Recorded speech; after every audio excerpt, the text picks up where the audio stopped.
해경은 숨진 공무원이 월북한 걸로 판단된다고 발표했습니다. 국방부의 정보를 열람한 뒤에 내린 결론입니다.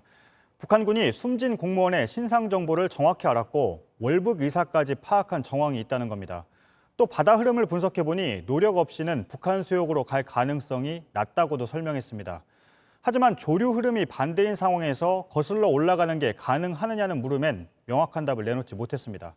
김서연 기자입니다. 종합하여 볼 때 실종자는 월북한 것으로 판단하고 있습니다. 월북 근거로 제시한 건 해경 수사팀이 어제 열람한 국방부 자료입니다. 불물에 의지해 구명조끼를 입고 있던 점, 북측이 A씨의 신상 정보를 자세히 알고 있던 점, A씨가 월북 의사를 표현한 정황 등이 국방부 자료에 적혀 있다는 겁니다. 하지만 국방부 자료라고만 했을 뿐 구체적으로 어떤 자료인진 밝히지 않았습니다. 당시의 바다 흐름을 분석한 결과도 공개했습니다. 표류 예측 결과와 실종자가 실제 발견된 위치와는 상당한 거리 차이가 있었습니다. 따라서 인위적인 노력 없이 실제 발견 위치까지 표류하는 것은 한계가 있다는 것.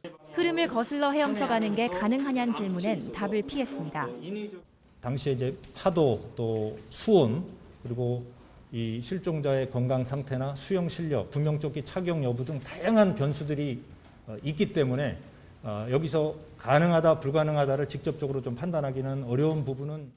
해경은 A씨가 3억 3천여만 원의 빚이 있고 이 중 2억 6,800만 원이 도박 빚이란 사실도 공개했습니다.